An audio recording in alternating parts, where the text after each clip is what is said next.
As Canada protests persist, so do challenges for Trudeau. Canada has endured bitter divisions in its past, but the current wave of protests over COVID-19 restrictions is unprecedented in some respects. Toronto, Canada has endured bitter divisions in the past, but the current wave of disruptive protests over COVID-19 restrictions is unprecedented in the extent it has undermined public trust in government leadership, starting at the top with Prime Minister Justin Trudeau. On Monday, as criticism of his hands-off approach mounted, Trudeau finally took forceful action against the truckers and other protesters who have laid ghetto parts of Ottawa, the capital, for more than 2 weeks. The Prime Minister invoked emergency powers that could freeze protesters' bank accounts, target crowdfunding sites used to support them, and ban blockades at border crossings, airports, and in Ottawa. Unsurprisingly, the pronouncement further angered the protesters and many of their conservative backers.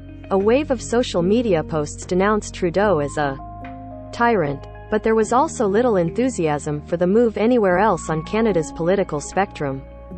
While the pronouncement may halt a sharp recent drop in Trudeau's approval ratings, he may not recover his former popularity, said Nelson Wiseman, a political science professor at the University of Toronto. Trudeau has become a more polarizing leader than he once was, Wiseman said. The chance of him contesting the next election, whenever it comes, has been. The Toronto Star, normally supportive of Trudeau, said in an editorial that emergency powers wouldn't have been needed if political and police leaders had responded effectively early on. Many will cheer the Trudeau government's decision to invoke the Emergencies Act, the Star said. But we will not join the cheering. Federal emergency powers may now be necessary as a last resort, but going that route is a shocking admission of failure by governments at all levels. The Canadian Civil Liberties Association also was critical, saying the protests did not meet the threshold for invoking emergency powers. Governments regularly deal with difficult situations, and do so using powers granted to them by democratically elected representatives, the association said. Emergency legislation should not be normalized. It threatens our democracy and our civil liberties. The protests have been depicted in some international news coverage as a dramatic rupture of norms in a country viewed as peaceable and polite. But that stereotype has never been fully accurate, as evidenced by recent mass murders, a gunman's deadly attack on Parliament Hill in 2014, and a series of blockades pitting Indigenous protesters against police. From 1963 through 1970, separatist militants in Quebec carried out scores of robberies and bombings in a campaign culminating with the kidnapping and murder of a provincial minister in October 1970. The Prime Minister at the time was Justin Trudeau's father, Pierre Trudeau, who invoked the War Measures Act so that armed soldiers could deploy in Quebec streets and police could make arrests without charge.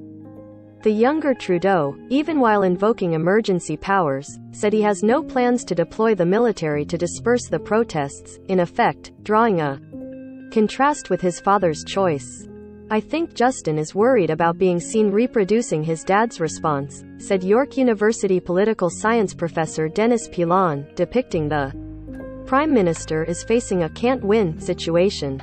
He thought it was a show of strength to ignore the protesters, but that didn't go down well with some of his supporters, Pilon said. They felt he should have at least talked to them. His father knew what to do to, and Justin doesn't, said Robert Bothwell, a professor of Canadian history and international relations at the University of Toronto. I look at Justin and I do very much wish we had a more obviously strong person at the helm. I think a lot of Canadians feel like that. Often branded a liberal elitist by his critics, Trudeau refused to meet with the protesters, some of whom called for his government to be overthrown. He depicted protesters as an anti-vaccine fringe, fueled by disinformation and conspiracy theories. Trudeau is still remembered for evoking the prospect of sunny ways when he took office in 2015 at age 43, the second youngest Canadian Prime Minister ever. There have been numerous setbacks since then, but he has been re-elected twice, most recently in September. In theory, Trudeau could run again when the next election is held within the next few years. But there are widespread doubts that he will do so, given the drop in his popularity and the animosity toward him in much of Western Canada. If he runs, the election will be more about him than any particular issue, said the University of Toronto's Wiseman. He will be perceived as having overstayed his welcome.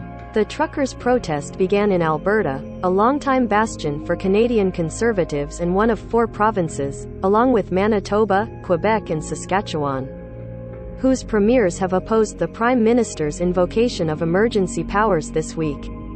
The demonstrators in Ottawa, and at protests and blockades elsewhere in Canada, have decried vaccine mandates for truckers and other COVID-19 precautions, and ALCID announced the overall performance of Trudeau's Liberal Party government.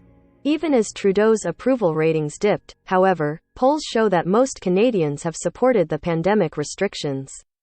The vast majority of Canadians are vaccinated, and the COVID-19 death rate is 1/3 that of the United States.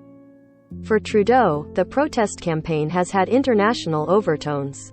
The truckers' so-called Freedom Convoy has been cheered on by right-wing figures in the United States, including Fox News personalities, former President Donald Trump and Texas Senator Ted Cruz. A big chunk of the money donated to support the protest also has come from the U.S. Grace Skogstad, a University of Toronto political science professor, said the fallout from Trudeau's emergency order will depend on whether it succeeds in ending the upheaval. If the protesters can be cleared out without anyone getting injured and soon, by the weekend, it will be hard for critics to oppose his actions, Skogstad said via email. But let's face it, the conservative right will always be critical of Trudeau. Nick Nanos, a pollster whose Ottawa office affords him a close-up view, doubts that the protesters, including many families with young children, will disperse any time soon. In my view, this is the equivalent of an Occupy Wall Street movement that will be at the front door of the House of Commons for a long time, he said. These truckers want to be in the face of politicians every day until these restrictions are lifted.